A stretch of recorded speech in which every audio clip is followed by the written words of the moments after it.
All right, here we are back again. We're fixing to enter into phase 3, which actually is marking and cutting the vessel and doing some smooth up of the binds. I'm going to draw some stuff here on the page to make it a little bit more clear. What I'm going to do is make 3 binds. It's about 120 degrees in each one of these segments. Well, what I'm going to do is the lathe has an indexing feature, and I'm going to mark the first one horizontally, and then I'm going to rotate this way till I get to the next 120 degrees point on the indexer of the lathe, and that's the way I'm going to lay out my 3 points for the binds here.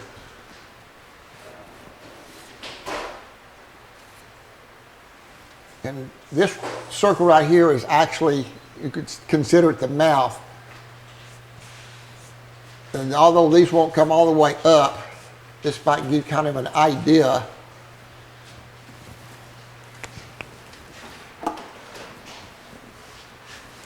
All right, let's go ahead and move over to the piece I have mounted on the lathe now. We're moving from where we were a while ago, which was a demo of showing you how we achieve the wall thicknesses.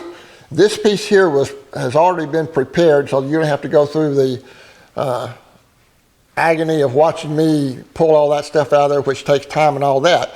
So I pre-prepared a piece, pre-shaped it, drilled the hole, and I've actually done the hollowing in here. So my wall thickness from front to back is 3/4 of an inch. That's already been done for your benefit. So where we're going now is I'm actually going to start laying out the lines to create the 120 degree segments on this. And to do that, I'm going to use the indexing feature here on this Powermatic lathe. I have a pin here that screws into this hole, and this spindle has a notch in it. And I'm going to gently rotate this until I find that notch. And I'm going to take a pencil and lay it up here and draw a horizontal line. Okay, that's my first mark. I'm going to back this off now. Draw us another horizontal line. Okay, that would be my 240 point.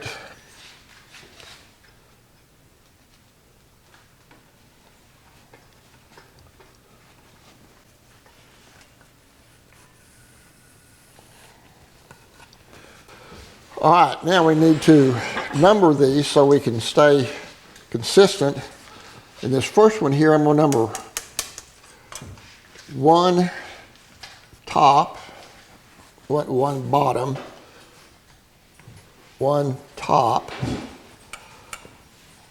2 bottom, 2 top, 3 bottom, 3 top. The reason I put these points on here and labeled them, back earlier on this one, we said we would want to do a 1/3 turn spiral.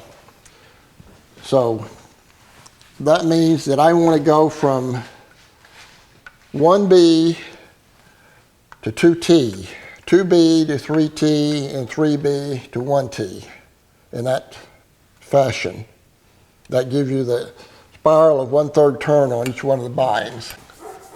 All right, I have some tape here, and there's not anything special about this tape. It's a painter's tape made by Scotch, but what is good about it is it's wide. And the fact that it's wide it doesn't want to follow the contour, and I can't bend it as easily. Okay. Now, this worked out pretty good. That tape laid across there pretty good. And I'm going to take my pencil and draw from 1B to 2T. This is my first cut line. I'm going to take this tape and go down to 2B and go across to 3A in like fashion.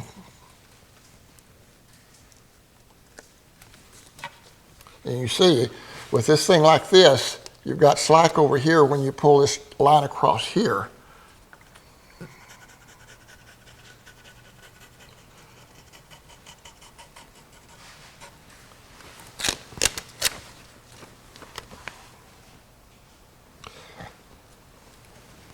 Well, Stuart Mortimer had a process that he developed by drawing a line and grid on this. And again, if it was a straight cylinder, that works out pretty nice, but you add complication to it when you put a bulge in there. Things start getting kind of complicated there. So I devised this method right here to simplify the thing. All right, those are our first cut lines for our 3 binds.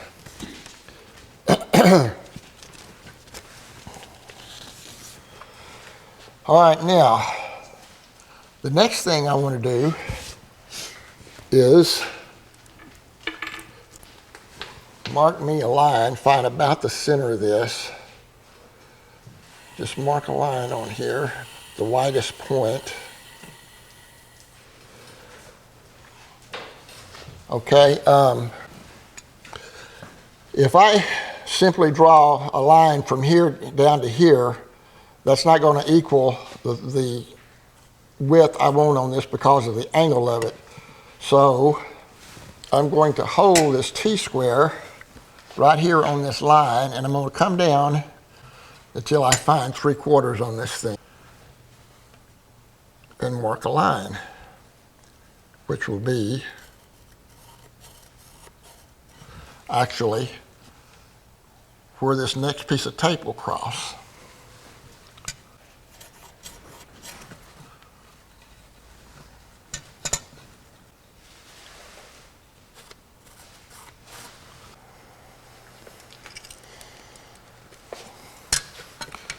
Okay.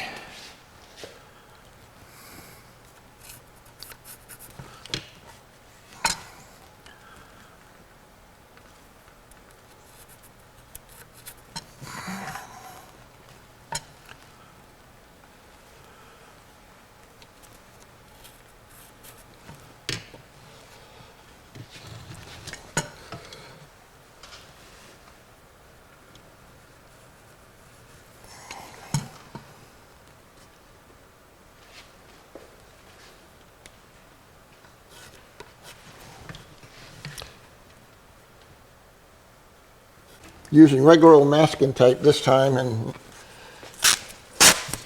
only because it's a little bit easier to work with than the blue tape.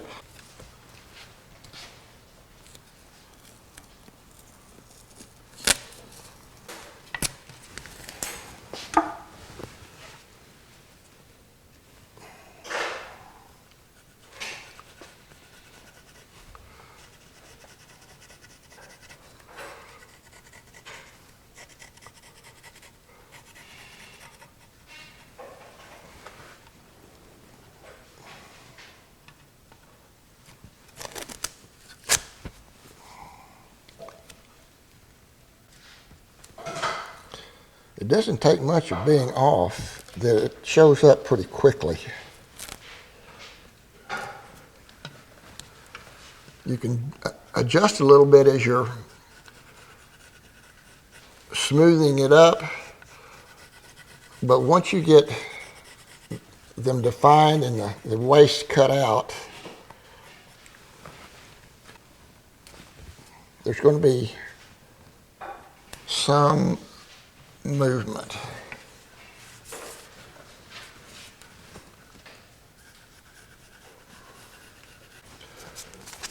All right.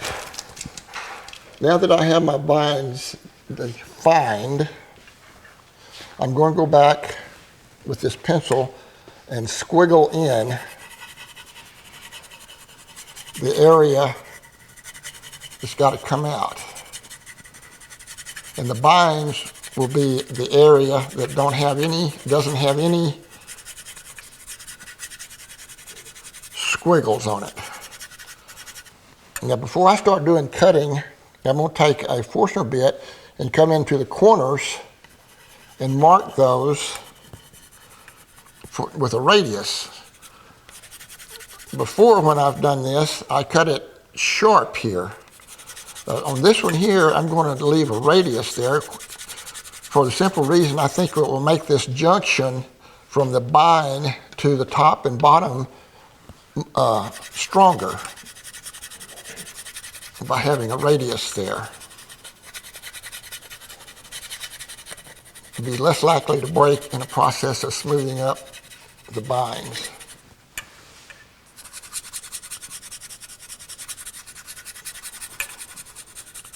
I'm going to use a electric cutout device. It's almost like a Dremel tool. Those of you out there in the construction world probably know what I'm talking about. Roto-Zip. So we'll use Mr. Roto-Zip to get rid of this. All right, now that these are marked, I'm going to get my drill and a Forstner bit. I'm going to use a 1/2-inch Forstner bit and put a radius cut hole in each of these corners. Okay, we're back. We're getting ready to put the contour holes in the corners by the waist and the bind, the top and the bottom there. Let me make a comment before we go any further here.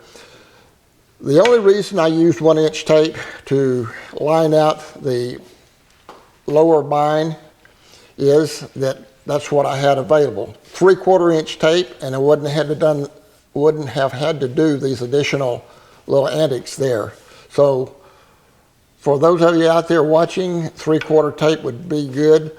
My suggestion would be whatever wall thickness you do, if you want a more or less round bind, if your wall thickness is 1 inch, use 1-inch tape. If it's 3/4, 3/4. If it's 1/2-inch, then use 1/2-inch tape.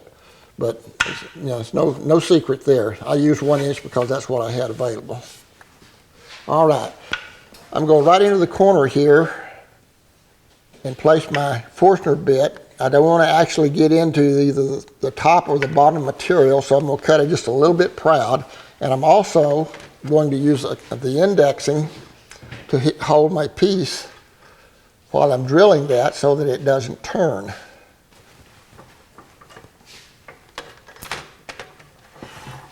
And I'm going to take this tool rest out of the way for the moment.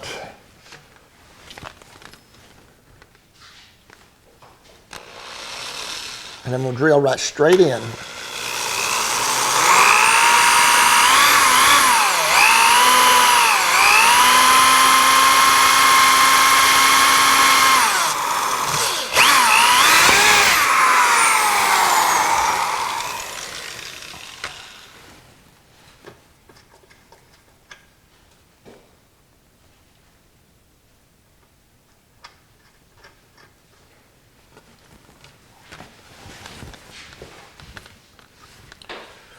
Remember to drill a little bit proud. Give yourself a little bit of room for cleanup.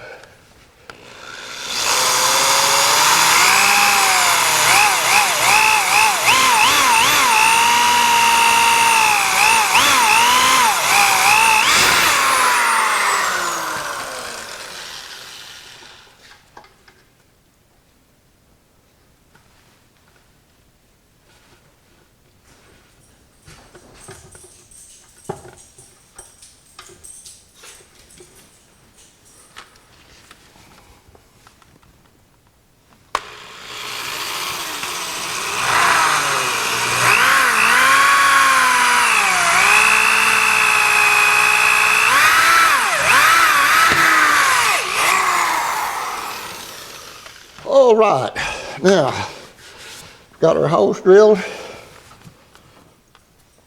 We can move on to the zip tool, zip cutter, and start removing the waste.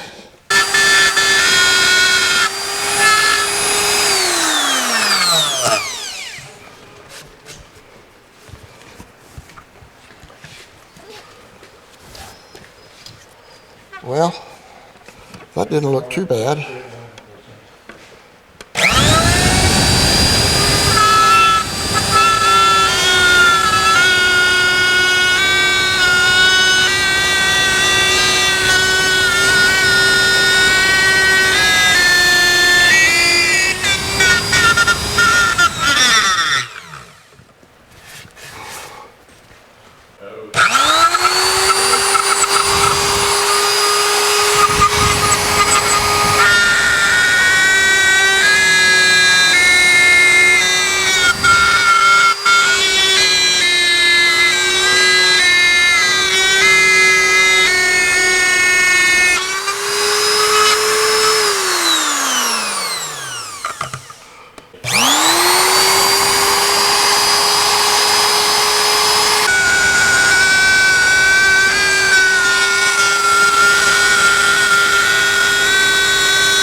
Number uno. Okay, we did one removal of waste section here using the zip cutter. Now I'm going to go back and use the drill bit method and saw that I used once before, just so you can see how that's done. It's doable. It takes more time. It takes a lot more holes, but I feel actually a little bit more secure with the Brad Point bit method as opposed to the zip saw.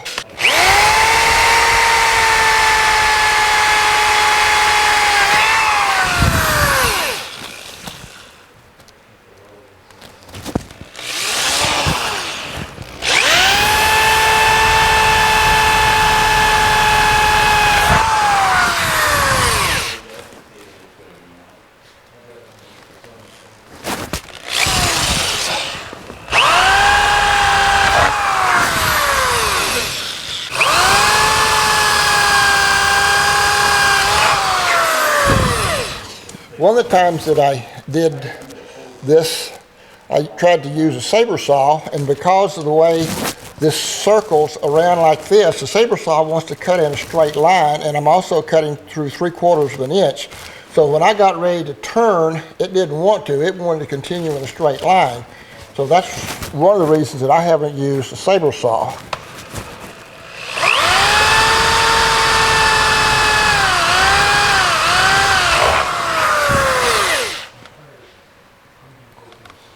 And then the first time I did this, I did it all with the saw, and that was a lot of work. Then it too wanted to go in a straight line.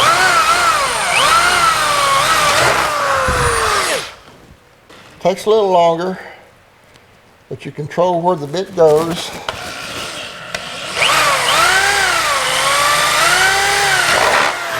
With the Brad Point bit, you can overlap the holes, so there'll be very little sawing required. Yeah, we'll turn it a little bit. I can pick up those last few holes.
All right, all the holes are drilled. Let's rotate this thing up so we can get a little bit better view of the whole piece there.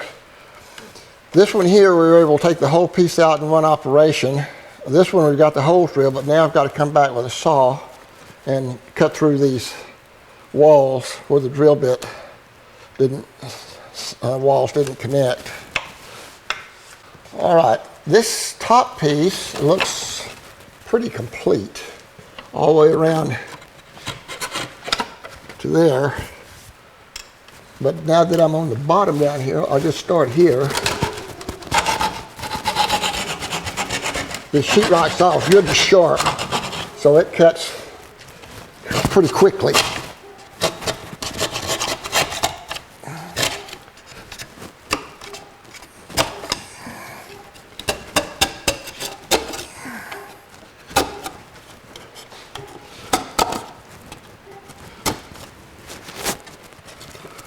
And we've achieved the same thing, just a little bit more effort. Walls are a little bit more jagged, but with a good few strokes of a rasp, coarse file, or what have you, sandpaper, it'll take care of that. I think I'll go back and use the zip on this one here, but it gives you an idea of what to expect, what to look for, what your druther might be as far as your skill set and desires are. Now, having used the zip tool, I know a little bit about what to expect and how to control it. So I'll go back and use it to finish up. A bit ago when we started with the zip, cutting this waste material out, I gave a trial run on a 1/4 inch size bit, and that was a little bit too aggressive. For me, it was a whole lot harder to control, so I went back and put a different collet size and put an 1/8 inch size drill in there, a cutter bit, and it seems to be more manageable.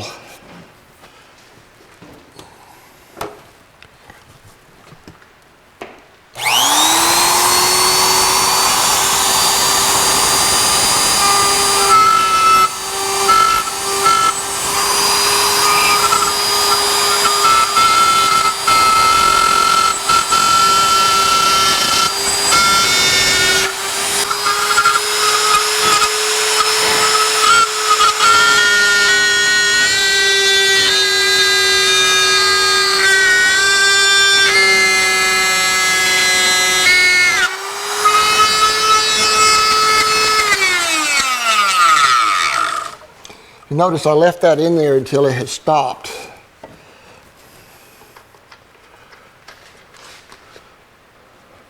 I'll rotate this around here. I believe I'll be able to get the bottom side and the other side of this waste for this bane. Should be more. And I'm going to place the bit right in the center of the hole so it doesn't want to start running with me until I'm ready.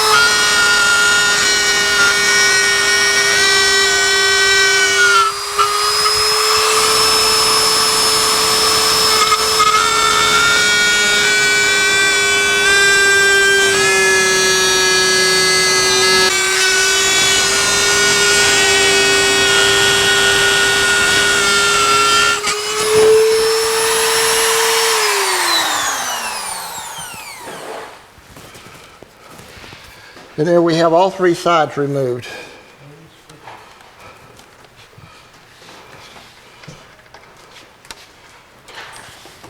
Even though the zip cutter leaves a more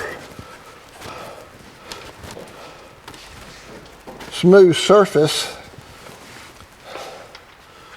I still left quite a bit of wood between the cutter and the bane cut line in most places. So I don't know, it's just one individual's desire versus another's, and how what your skill set in, and maybe how big a daredevil you are. I don't know, but these are fairly sturdy here right now. I'll get a rasp here in a moment, and I'll start cleaning this up. rounding it off the corners and what have you. Okay, here we are back getting ready to smooth up the sides of the banes.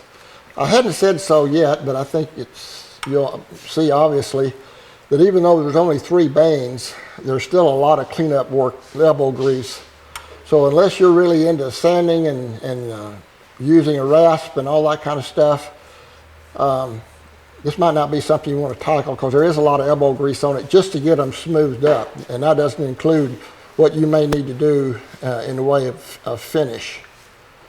So it's a laborious project, to say the least.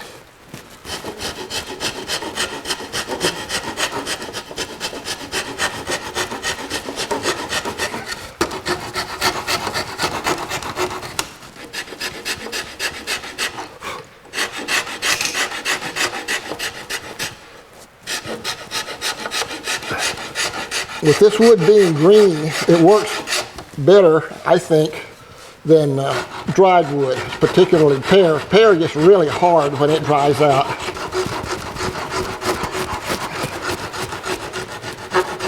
My wall thickness is a little bit thinner up here to the top, so I got to be careful about how much pressure I'm putting on there. Coming this far, I sure as heck don't want to break one of them. I would not be a happy camper.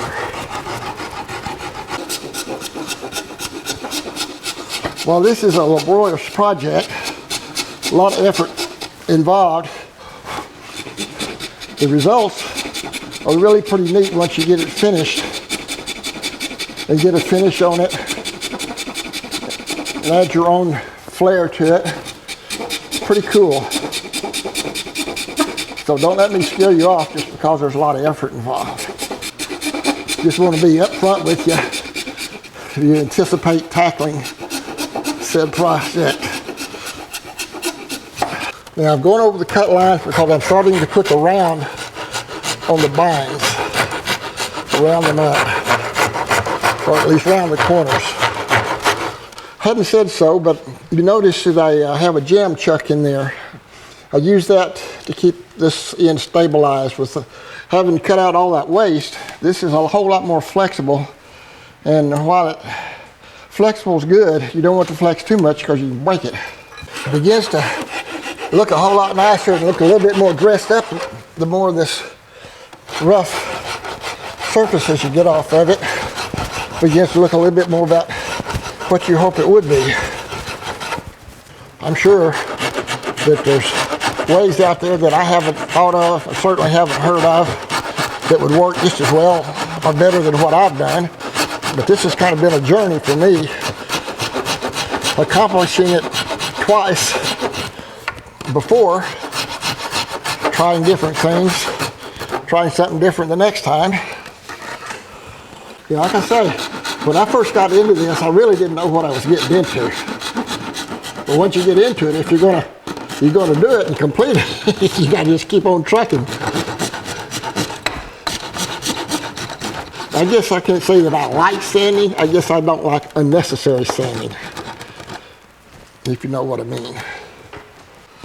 I could be corrected, but I think in every woodworker's life there's some sanding. It's be in tight shape.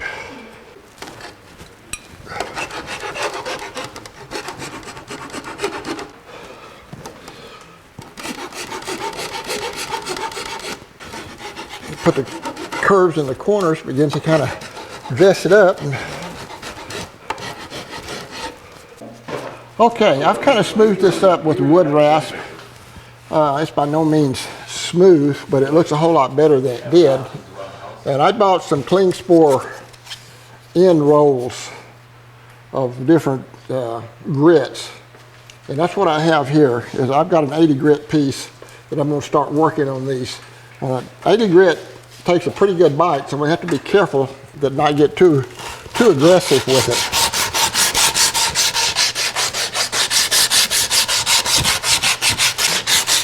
Just back and forth, back and forth. Depending on the angle at which you're drawing it back and forth, I want to round up the bottoms a little bit. And the sides.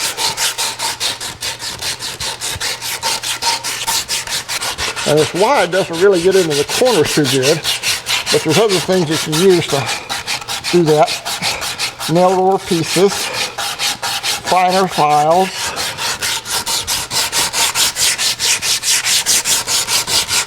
Let's take a look at that and see how that's looking. A lot of the rasp tracks are gone out of it, and you can see it's beginning to round that up. I see I've got some tool marks right here that need to be gotten out. But that's what you do. You just stay after it. Rasp, and then files, and then coarse sandpaper and finer sandpaper.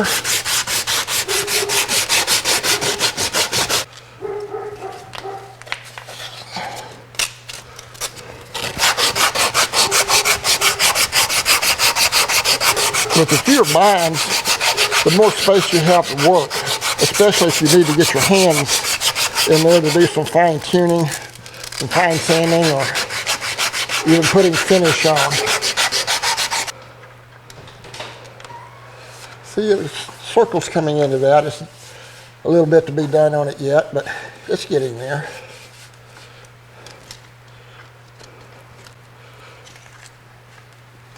If it's green wood, do you do it all the way now and then come back to it later? Or it's not going to move that much, or you won't notice it much, I guess, with it? Well, what I'll do is take this home and put it in a double wall paper bag, because I don't want it to dry too quickly. Yeah. The parts I'll be concerned about is here and down here, and I'll probably go ahead and part this off so that you don't have this big hunk of green wood down at the bottom of it here. Part that off so that it all sort of dries at the same rate, because it's all about the same thickness now. I've had good luck with the double wall trash bag or leaf bag method. Oh, but you gotta let it stay in there several months.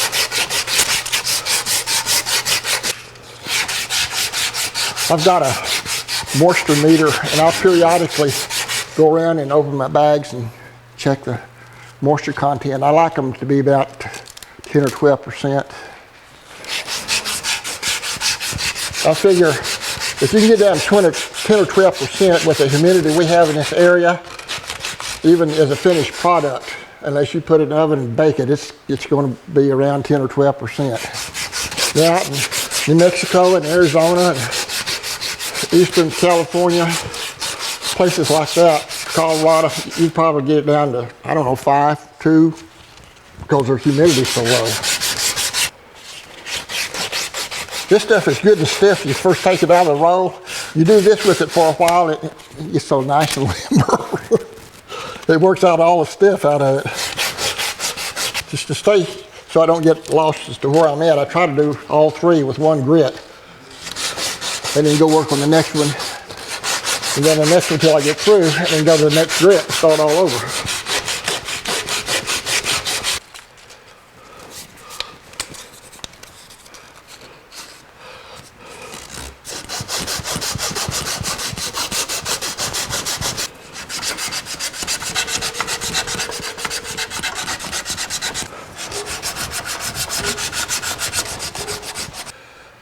Okay, it's by no means completely sanded. I even see a few tool marks left in there, but you kind of get an idea of how I go about finishing that. On the bottom side here, I'll part this off and build a jam chuck similar to this one right here, probably to be caught in a regular chuck, and bring it up so that I can get the sandpaper in here, just as I was doing here to finish this out here. And just keep on sanding it till you get it down to the finish you want, and apply your wax or lacquer or whatever it is you're going to do to it. You may be wanting, before you do that, to color it.